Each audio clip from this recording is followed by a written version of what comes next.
Good afternoon, everyone, and welcome to today's webinar. My name is John Ruiz, and it's my honor to welcome you to today's event, which is focused on socioeconomic status and health, and it's titled Exploring the Conceptualization, Measurement, and Reporting of SES in Social Behavioral Research. Before we get started, I do want to just go through a couple of housekeeping items. The first thing you should notice is that on your screen somewhere, you should have a webinar control panel, and up in the upper right-hand corner, it's probably located up in the upper right-hand corner of your screen. And if during the broadcast you wish to hide the panel, you can always just click the little orange arrow that you see up there. It should be up near the top. Beyond that, all participants are going to remain muted throughout the presentation. We have several hundred people joining us today, and so rather than listening to the crowd, we are just going to keep folks muted. However, I do encourage you to submit your questions at any time during the broadcast, and you can just go ahead and type those into the control panel in the section labeled questions, which is about midway down. If you wish to listen via phone, you can just select telephone for your dial-in information, and that should suffice. If you have questions about that, again, you can just go ahead and type those, and we'll do our best to answer those as best we can. And I'd also like to note that the webinar is being recorded today, and it will be available within the next 2 to 3 weeks at www.apa.org/P as in public I, as in information, /SES.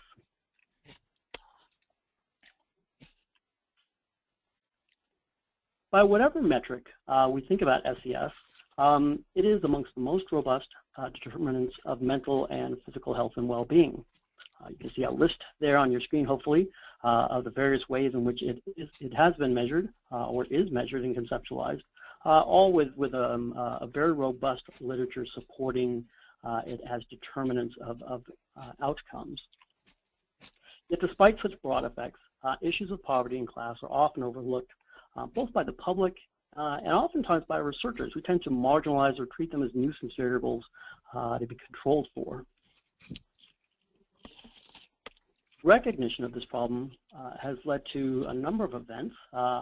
Publicly, this weekend we celebrate, or not really celebrate, we recognize World Poverty Day.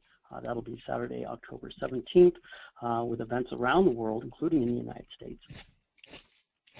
Within APA, the Committee on Socioeconomic Status has been tasked with addressing and informing actions and policies related to SES and outcomes.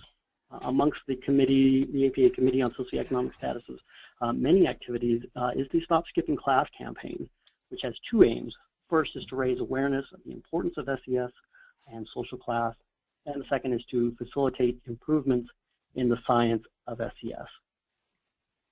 I would note that today's webinar largely stems from the 2006 APA Task Force report on socioeconomic status. That particular report really serves as a roadmap for where we have been, what we know, and perhaps where we should be going in regards to improving the science of SES. And amongst its many observations was one that the literature itself upon which SES and improvements are based is largely lacking in many respects sophistication as well as basic reporting. In fact, a recent analysis showed that roughly, even by the most conservative estimates, only about 16% of articles reported in APA journals are making any mention of SES anywhere within the manuscript. A couple of the key recommendations of that report were to, one, include SES and its markers as standard demographic variables, much as we would report gender and age in analyses. And second is to improve the measurement and analysis strategies, move from beyond simply controlling for SES to include it to examine effects and report those effects in a more sophisticated and meaningful way. The Committee on Socioeconomic Status, with report in hand, has lobbied effectively before the APA's journals councils of editors to improve upon reporting, and in fact, recent action was taken that should facilitate greater reporting of these variables across APA journals. So that is something to be aware of, that these are going to be sort of the new expectation in manuscripts will be to report something of SES. The aims of today's webinar, though, are to review contemporary approaches to the conceptualization and measurement of SES and to illustrate those approaches with new data. We're honored to have an all-star lineup of presenters, beginning with Dr. Nancy Adler from the University of California, San Francisco, where she is Professor of Medical Psychology. She's Vice Chair of Department of Psychiatry, Director of Health Psychology Program, and Director of Center for Health and Community. She's received a host of awards and honors. She's Chair of MacArthur's Foundation's SES and Health Network. She's an elected member of the Institute of Medicine, and she has been named the world's most influential scientific mind through Social Sciences and Reuters. I would also note that she was a key contributor to that 2006 APA Task Force report that is really motivating today's event. We're also joined by Dr. Robert Kaplan, who splits his time these days between Stanford University and as Chief Scientific Officer for the Agency for Healthcare Research and Quality. Dr. Kaplan is a former Distinguished Professor of Health Services and Medicine at UCLA. He's a past president of numerous organizations. He's a former editor-in-chief of several of the key health psychology journals, and he has some 500+ articles and papers. Again, like Dr. Adler, he is also an elected member of the Institute of Medicine, or what was formerly the Institute of Medicine. Our agenda for today is that Dr. Adler is going to address key issues in conceptualization and measurement of SES.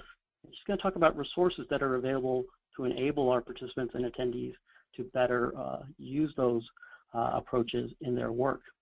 And Dr. Kaplan is going to discuss broader associations between SES and health, as well as give examples on recent findings regarding education and health. That should leave us plenty of time, about 15-20 minutes, for questions from the audience, which again I encourage you to submit at any time during the broadcast. Our key learning objectives today include having participants come away with an appreciation for why assessing SES is important, understanding contemporary approaches to how to conceptualize and measure SES across a variety of contexts and populations, and to really leave with an informed sense of the ways by which SES impacts health. And with that, I'm going to go ahead and hand it over to Dr. Adler. Great. There you go. Okay, thank you very much. Let me get my slides up. Hopefully you can now see them. So in this part of the webinar, I'm going to be talking about the conceptualization and measurement of SES in health research, both for physical and mental health outcomes. And like many things, the closer you get and the more you understand, the more complex it is. I think from a distance it may seem relatively easy to throw in a measure of SES, but I'm hoping by the end of the talk you'll both understand why it's important to have a theory about it and to choose the right measure. And I hope to provide some ideas about how to think about it. There was an editorial by Marcia Angel, who was the editor at the time of the New England Journal of Medicine. And in 1993, the New England Journal was not particularly interested in psychosocial issues, but what she noted in this editorial, which was for an issue where they published a number of papers showing socioeconomic status and health outcomes, was that in study after study, socioeconomic status emerges as one of the most important influences in morbidity and mortality. She then went on to say that it was also one of the most mysterious influences, that it wasn't at all clear how it actually worked to do this. And this actually was part of the impetus for establishing the MacArthur Foundation Network on Socioeconomic Status and Health. The network consisted of about a dozen experts from fields ranging from neuroscience to sociology, and included several eminent psychologists. And we all gathered and worked for gosh, almost 15 years on the question of how does SES get under the skin to affect health. Like good social scientists, we came up with a complex model, and what this did was to lay out for us both a roadmap for our research, but also our hypothesized pathways by which socioeconomic status may operate to influence health. And I'll just point out before we get into the intricacies of the SES box that the SES measures are moderated by race and by gender and interact with them. And in turn, these shape both environmental resources and constraints that people operate in, and also psychological influences that affect how they're operating in these circumstances. So let me turn to the measurement issues. In terms of the three, if you look at the box, the SES box, the three items first listed, education, occupation, and income, are the most traditional components of socioeconomic status. Socioeconomic status is not a single thing. It really is it's a combination of these three. And one of the things I'll be talking about is how to think about them individually as well as together.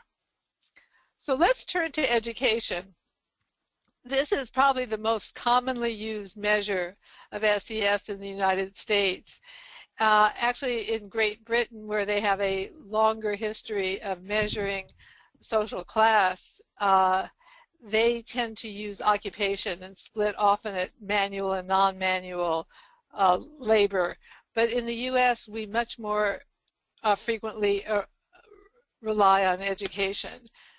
Now, the advantage of education among the three primary measures is it's actually much easier to use and to measure, as you'll see. People know it's easy for people to report. There is relatively little social desirability, although clearly there is some, but there's less taboo than around income, which we'll be talking about later. And I think really importantly, the causal direction using education as an SES indicator in relation to health is much, much clearer because the temporal association is clear. For both income and occupation, if you fall ill, that may affect your ability to keep your job and also then would affect your income. So in that case, it's the health driving the SES rather than the SES driving the health. With education, you have a more clearly defined temporal ordering. If you fall ill, you don't lose your college degree or they don't come take your PhD away from you. So education, which is settled generally earlier in life in the 20s, with predicting health events in age 40, 50, 60, and beyond, you can be pretty sure about the temporal ordering of it. The question then is, why does education have such a strong relationship with health? And I will say for all the indicators of SES, they all show the same relationship. The higher you are in education or in income or in occupation, the better your health. So what is it about education that provides better health? Well, the first thing is obviously knowledge. You learn skills, you learn capabilities of things that allow you to make healthier choices and lead a healthier life.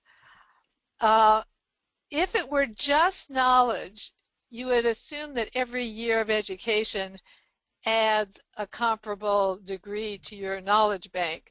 And if that were the case, you'd expect the same relationship, the same increase each year.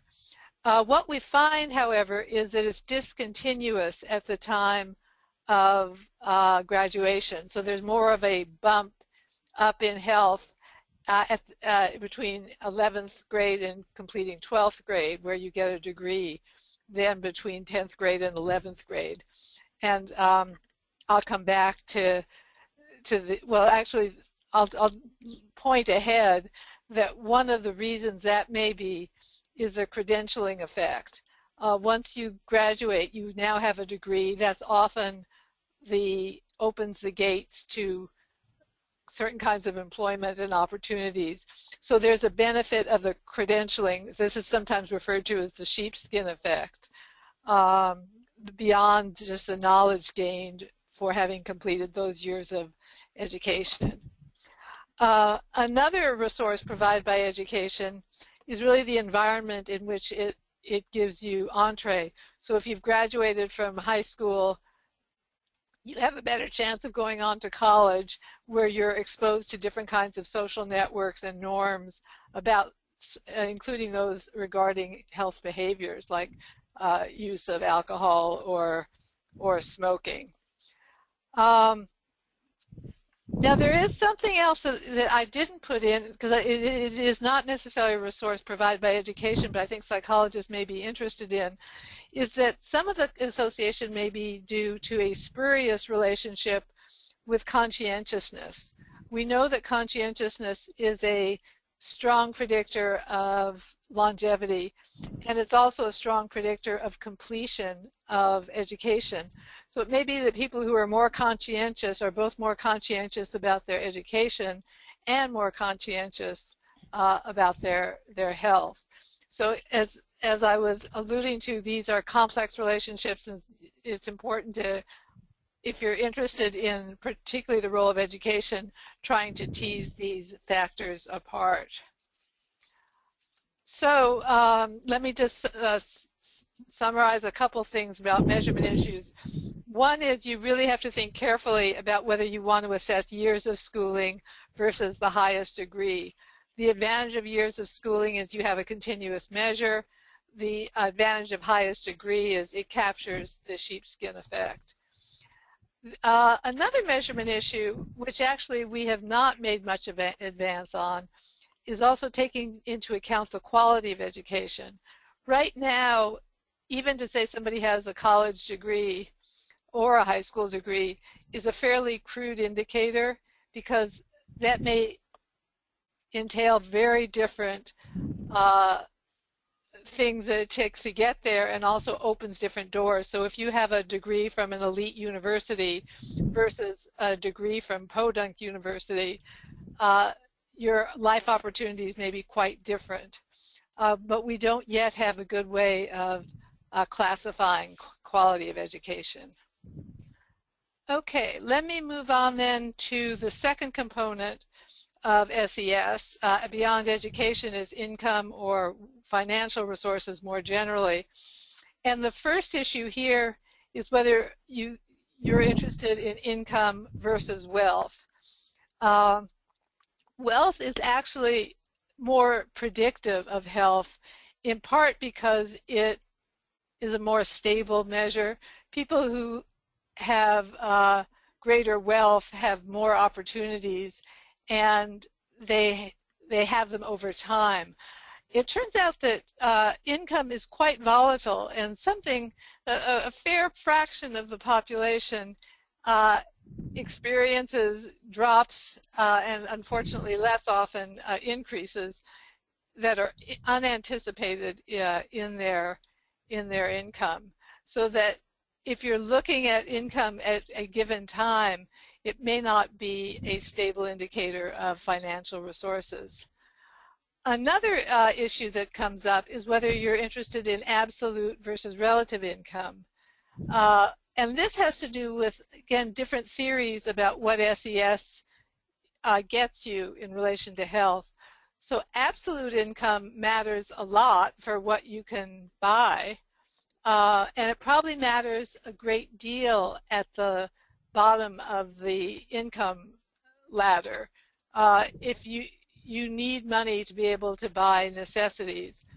Above that amount,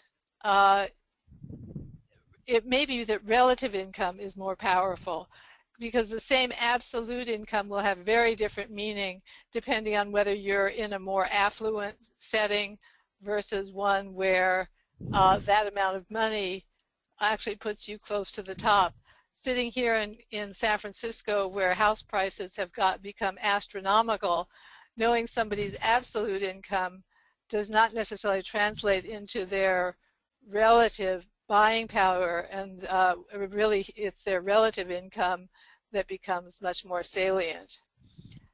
In relation to that, the degree of income inequality becomes a contextual issue. It's not an aspect of the individual, but of the social surround.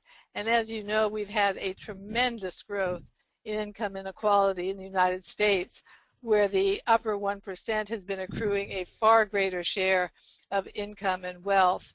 And this has ramifications for our communities and the conditions that people are living under. So several measurement issues follow from this. As I mentioned, wealth is more stable than income. However, there are challenges in measuring wealth. It's more complex to measure. What you really need to know is not just, people tend to know how much they're paid, you know, pretty much what their annual income is.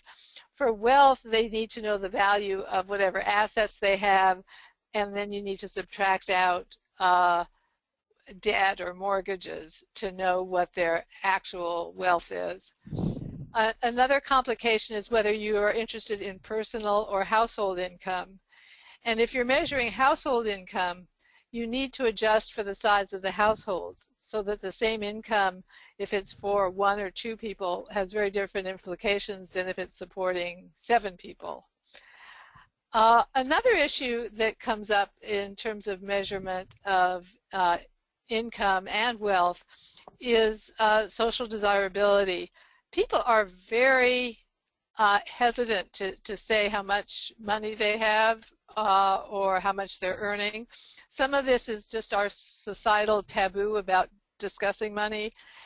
Some of it may be that what you're asking them to report may be somewhat different than what they're reporting to the IRS. There are many reasons why people may be uncomfortable with telling you what their income is. As a result, researchers have tended to use ranges. So we don't ask exactly, but you know, in what range does your income fall? The problem with this is that, first of all, you don't have a continuous measure. You don't know where people are falling in that range, and it makes it harder to be precise. And also, you need to know something about what the distribution is before you set the ranges. There are a number of studies that we looked at, for example, in the network, trying to look at, is there a gradient between income and health? And people had truncated too much at the top, so they would truncate at $50,000 or $60,000 a year, and many more people were above that, so you couldn't make differentiations in the range that you wanted. So you need to know what distribution you're anticipating before you set the categories. So it's not only a practical issue, but it's also a conceptual issue. It has to do with whether you think absolute or relative income is more likely to be affecting the outcome that you're looking at, and also the importance of considering income inequality as a contextual issue. All right, let me move to the third component of SES, which is occupation. And the first aspect of occupation is, are you in an occupation? Are you employed versus unemployed? We know in general that people who are employed have better health, and that's in part because there are benefits of working. There are certainly financial benefits, not only your salary, but benefits like health insurance and other benefits. And there are social benefits of working. Many people report their social networks are really based in their work. They get social support. If they're having problems at home, work can sometimes be a haven. The flip side of that, though, is there can be work-life conflicts. So if you are in a situation where work is demanding, it may be stressful in relation to also balancing issues at home. And finally, you have to take into account the so-called healthy worker effect. The reason that people who are employed may be healthier is not simply the benefits of working, but it's healthier people who get hired. So you need to kind of factor that in. Let me talk briefly about what aspects of occupation matter. For those who are working, the actual work conditions are hugely important. One aspect of this is physical risk, whether people's jobs put them at risk of injury. And the second is, particularly for non-manual labor jobs, is social risk. We know that positions that have high demands and give the workers very little control over how to do their work are quite toxic and quite stressful. So the work conditions themselves play a role in the health effects. Another aspect of occupation that's often assessed, and there are some of our measures of occupations, or occupational prestige, and these often reflect income and education, because the most respected occupations are those that you need more education for, and they usually pay better. And then finally, you need to be aware that occupation may be confounded with qualifications. Again, the selection issues of who gets to be in a high prestige occupation, and that may affect the kind of causal chain. So these three components, income, education, and occupation, make up socioeconomic status. And I would also caution against using the term socioeconomic status when you're using only one of them, because they are correlated with one another, but they're not redundant. They're not the same. And they're, in fact, less highly correlated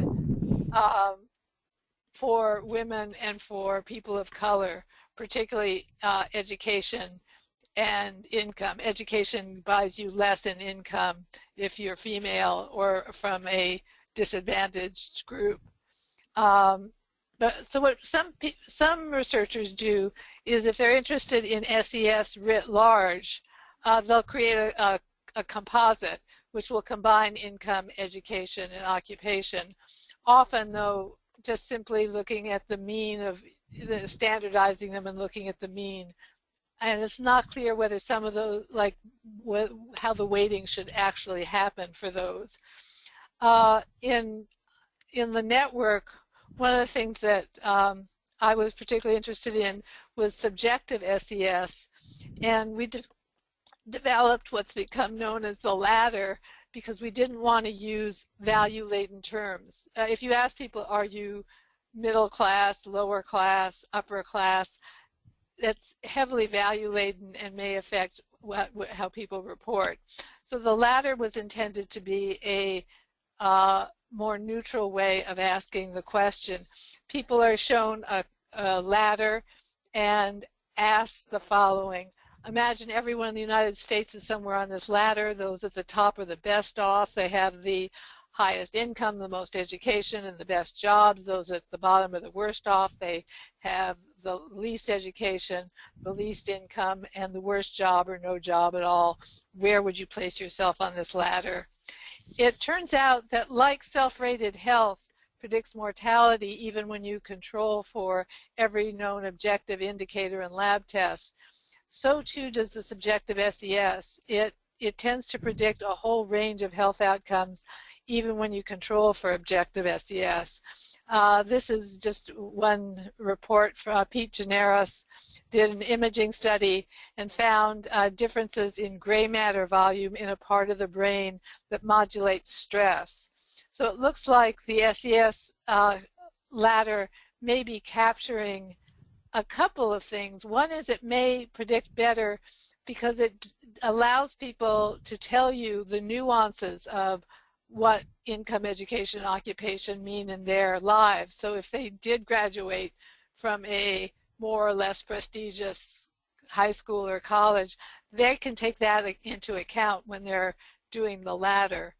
The other hypothesis is that it may be that simply being low on the hierarchy is stressful in and of itself, and there's both some animal model literature that suggests that, as well as human data. The subjective status ladder has now been used in over 200 studies. I don't think it substitutes for knowing the objective, but it, in many cases, also because it's just one item, it's getting widely used and can be very useful, I think particularly if you do it in conjunction with objective SES.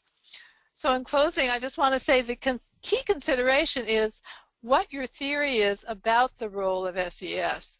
You don't want to just pick a random or just the most easily accessible measure of SES. You really want to have a theory as to why that aspect measured as you're measuring it should be related to your outcome. So in brief, you don't want to skip class, but you want to be careful of what class you take. If you want a little more background and information, we do have a website for the MacArthur Network. It sadly ended a couple of years ago, but we have kept the website up, and although we have not updated it. But we prepared a lot of materials on the measures. They're under the research link, and you can look at a lot of the very specific measures of SES. So I'm going to now turn it back to Bob, who will give you much more depth in the kinds of studies that have been done about SES in health.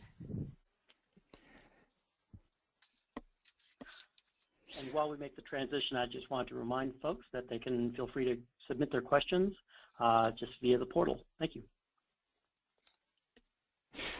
Great. Let me just ask, can you see the slides? Yes, thank you. Great, thank you. So, well, first, thank you, Dr. Adler and Dr. Rees, for the introduction. I'm going to just quickly go through a discussion of the impact of education on mortality. It follows on what Dr. Adler introduced, and I'm going to go into this in a little bit more detail.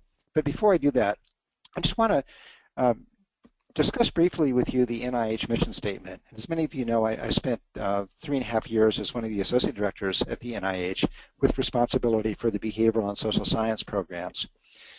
The NIH mission statement is that the NIH's mission is science in pursuit of fundamental knowledge about the nature and the behavior of living systems. This is the basic science component of the NIH's mission. But there's a second clause, and the second clause of the mission statement says, and the application of that knowledge to enhance health, lengthen life, and reduce illness and disability. And the point that I wanted to emphasize is that what the NIH and other organizations are trying to do is to find knowledge that's going to help people live longer and more productive lives. And so we have to entertain this question, well, how well are we doing at increasing the life expectancy, and do we really understand the determinants of what makes people live for longer periods of time? Now, part of this interest for me was the relationship between how we're doing in health outcomes in our country in relation to other countries in the world. So if you look at this slide, and if you look, let's see if I can get the pointer here, maybe not, but oh, yes. So if you look at where we are, the USA here, in terms of expenditures in healthcare, we're way out on the extreme in relation to other countries. But if you look at how we're doing in terms of life expectancy, we're really about the middle of the pack or a little bit lower. When I was at NIH, this led us to sponsor a study that looked at health outcomes in the United States in relation to other peer economies. These were all rich economies that are listed here on this slide. They tended primarily to be in North America, Western Europe, but it also included Australia and Japan. And the question was, well, how are we doing in our health outcomes in relation to these other countries, and how is this changing over the course of time? What you see here is life expectancy at birth for men and women starting in 1980 and going through about 2010. And you can see that for men back in 1980, we were pretty close to the center of the distribution, but we've actually found our way to last place among these wealthy countries. And this is also true for women. Women started a little bit higher, but also have declined in relation to other rich countries. One of the outcomes in the study that was a shock to all of us was an outcome measure which was death prior to age 50. And so what you see on this slide is a comparison of these 17 countries. And the question here is, do you make it to your 50th birthday? You might think about being at your 50th birthday party and waiting for a cake to be delivered so you can blow out the candles. And the question is, are you alive to blow out the candles? And you can see that the United States is not doing well. In fact, we're the bottom for both men and women by a substantial margin. So, for example, that U.S. females can expect to lose about 1.4 years of life before the age 50, and this is double what the number is for a country like Sweden. And perhaps more shocking is the finding that that if you look at where we are in relation to other countries and how this has changed since 1980 for men and women, you can see that we were relatively low for men, actually, among these comparison countries in 1980, but we've now found our way to the bottom. But surprisingly for women, we've just gone off the chart. So we've been curious about what are the variables that are associated with this change, and are these variables where intervention may be possible? So one of the variables identified by this Institute of Medicine committee was educational attainment. And this turns out to be one of the variables which has been slipping over the course of time in the United States in relation to these comparison countries. This story, I think, is told perhaps most dramatically in this study by David Kindig and his colleagues from the University of Wisconsin. What they did was they looked at a summary of health in American communities between about 1992 and 2006. And so what I'm going to show you first are counties in which there were substantial improvements in health status during that interval. And these are shown here in green. Next, I'll show you in yellow counties where there was minimal improvement in life expectancy.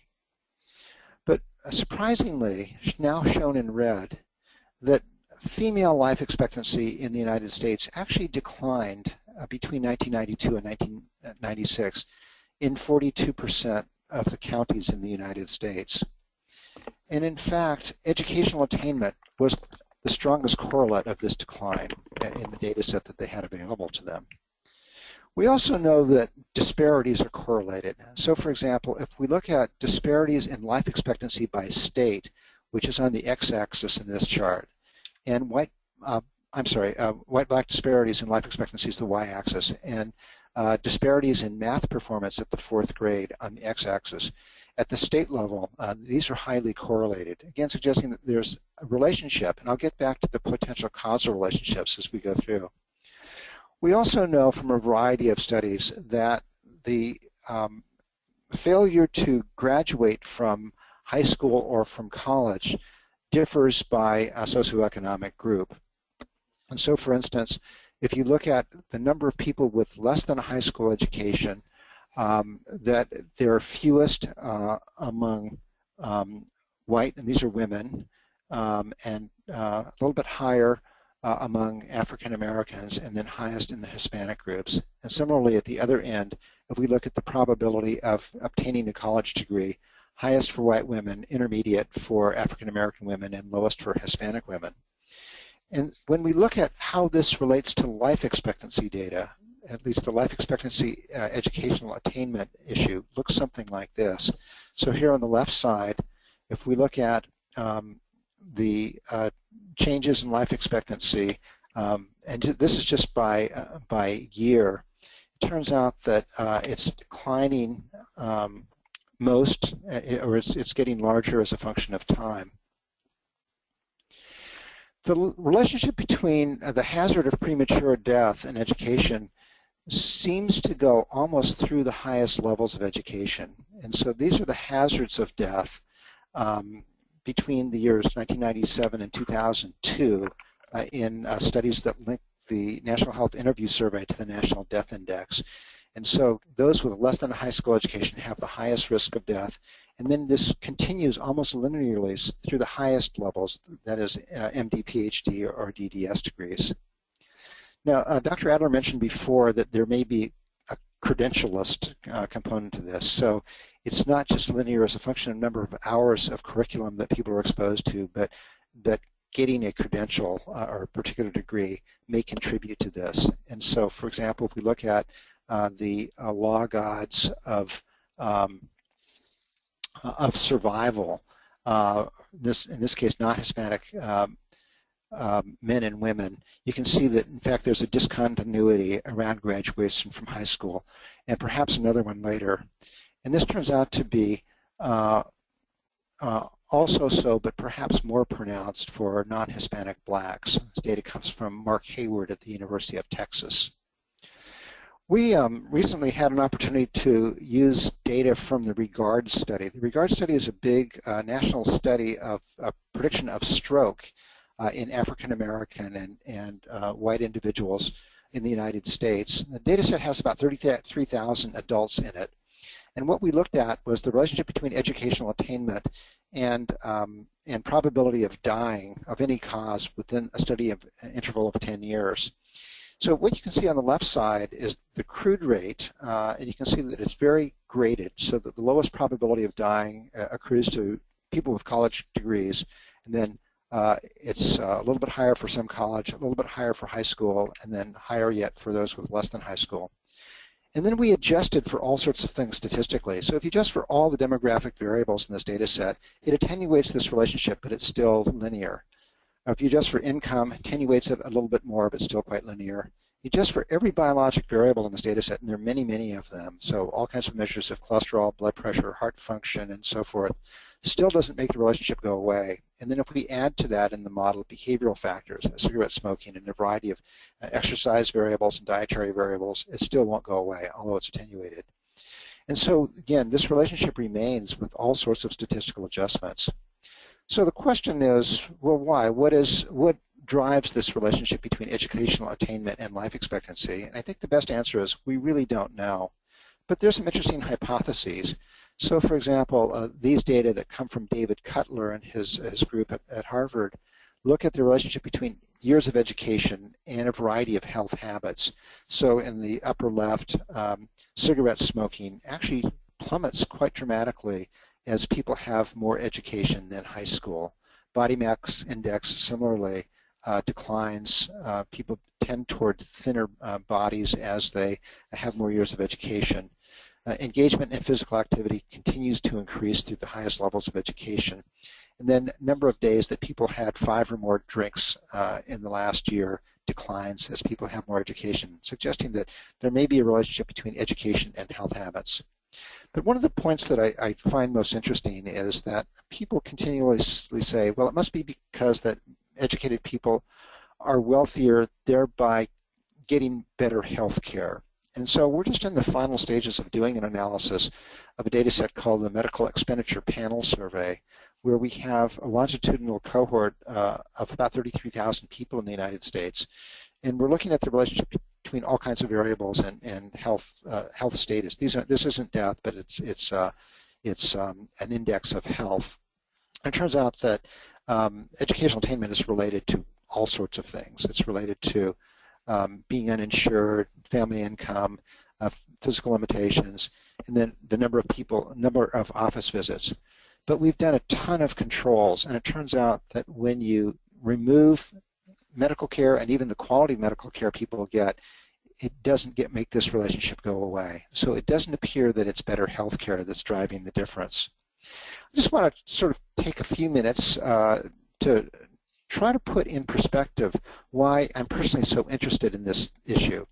The main reason is that I think many people are not aware of how profound the relationship between educational attainment and life expectancy is. And so in order to illustrate this, I just wanted to show you how educational attainment stacks up against things that we just commonly do in healthcare without questioning. So if you look at the number of quality adjusted life years that you get by getting a pap smear every year as opposed to every 3rd year if you're a woman, it turns out that it may be a day or a day and a half in life expectancy. Or across the most recent analyses, if you get regular mammograms or you're not screened, it may be a month of life expectancy, it may not even be that. Or in older British studies where people weren't treated for cholesterol, if you look at normal LDL cholesterol versus having cholesterol above 160, it could be about 6 months of life. Blood pressure may be 8 months of life. Actually, smoking is about 6 years of life. But the difference in life expectancy between those with an advanced degree versus those with less than a high school education is about 12 years. And it's just remarkably profound in relation to other risk factors. And again, these aren't randomized clinical trials. We can debate about the methodology, but whatever methodology you use, the effect of having less education is very, very strongly associated with how long people live. Another way of putting this is to look at the relationship between life expectancy and low education. So if you look at the number of deaths from homicide, a small number, motor vehicle crashes maybe 30,000, suicides 40,000, diabetes 60,000, Alzheimer's disease about 80,000, strokes 120,000. But Sandro Galea at Columbia University estimates that the impact of having less than high school education may account for the loss of about 240 premature deaths, or loss of about 240,000 deaths per year in the United States, approaching the effect of smoking. So I just want to wind this down by saying that we are very intrigued. My thoughts about this were very much stimulated by the work that Dr. Adler and her colleagues started in the MacArthur Network.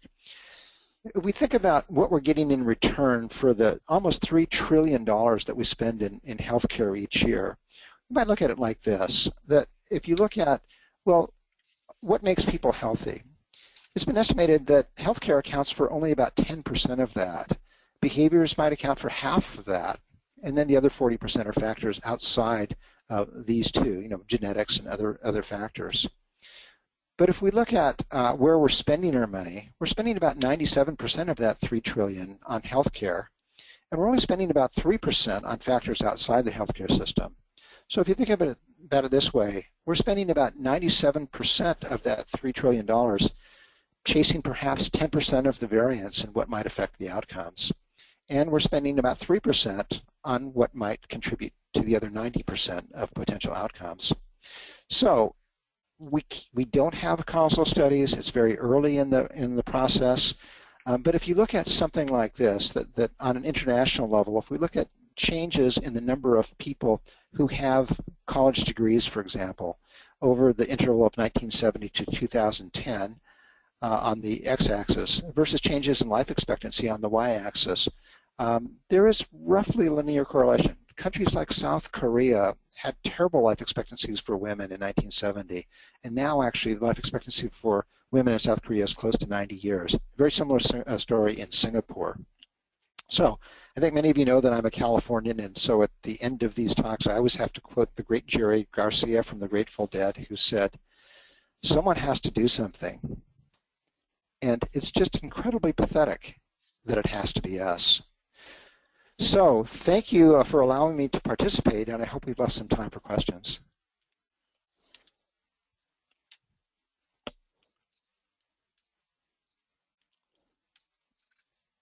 Thank you very much to both our speakers. Let's go ahead and start to look at some questions now. Just a moment to bring those up.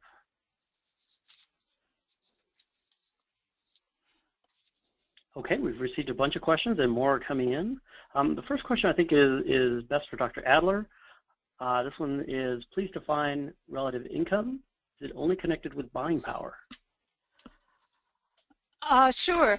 So relative income, it really is where you are in relation to whatever population is relevant to you. So if you're, again, if you're making $50,000 a year, that may put you in the 20th percentile or in the 80th percentile of income in your community. So it has to do, the absolute income is how much money you have in your hand.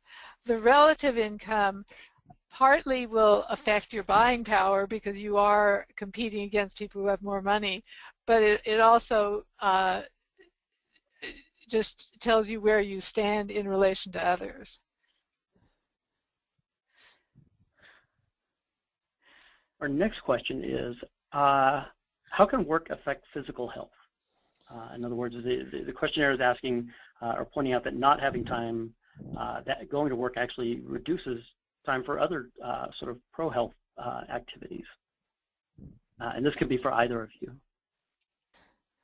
Well, I can't say there. It partly depends on what your work is. If you are a minimum wage worker and your work you're working 3 jobs, it can affect your physical health adversely, like things for not having time to work out, like things feeling in terms of lack of control and stress. Sometimes actually the work itself can be very positive. If you become a post person, work for the post office and are now starting to walk and lose weight, your work may actually facilitate your exercise. So it depends on the nature of the work and what it yields you. Bob, I don't know if there's anything you'd like to add to that. No, I think that's a great answer, but it's maybe a good opportunity for me to say that we recently released a book that was done both by NIH and the Agency for Healthcare Research and Quality. If you go to the OBSSR website at NIH, you can click to a link to it. There's an excellent chapter by Lisa Berkman that gets into work and work stress in relation to health outcomes. The book is free, and it's actually free to use for students. It's a free download, or if you want to buy it, you can buy it from the government printing office for the price of the paper. And actually, Dr. Adler is one of the contributors to the book. Great. And one of the things is after the webinar, we will make an attempt to gather up these various links and resources and post them on the APAC SES website so that everybody can have access to those. This is a question that just came in, and I'd like to send it to Dr. Kaplan. Do you believe that SES or education is a causal factor or a proxy for other factors that aggregate at different levels of SES? It's just so I think that this is one of the research frontiers, and Dr. Adler might want to comment on this as well because she's done so much work on socioeconomic status, but this is one of the big challenges, and because these factors are associated and that you will never be able to do randomized clinical trials to separate the factors out. I personally believe that it's causal, and the reason I do think it's causal, at least in the education side, is that there are some international data that are starting to emerge that suggest that countries that have had bigger investments in improving socioeconomic status through the education channel have experienced the biggest increases in life expectancy. But again, if you're a purist and you require randomized clinical trial data to persuade you, it is very difficult. I don't know, Nancy, if you have a comment on that. Well, there are a few. So, for example, the Perry Preschool Project was a randomized trial where children were randomized to early education, high-quality preschool. It doesn't tell you about education writ large, but it does suggest that that aspect of education, which does put kids on better educational achievement tracks, is useful. We will never have the large enough randomized trials, although we can have some suggestive ones. But I think, again, because of the temporal stability of education, I think we do have stronger evidence that education is on the causal pathway rather than just being an epiphenomenon. Right, here's one more that just came in. Do you find the same association between education and mortality amongst Hispanics and Latino individuals, or does the Hispanic paradox apply? Yeah, and first of all, that's an excellent question. In the study that I mentioned, the study using the Regards database, we looked at that. We didn't look at at Hispanics separately because that in that particular data set the sample size was not large enough, so it was actually designed to compare African Americans and non-Hispanic whites, but the relationship is exactly the same between African Americans and non-Hispanic whites.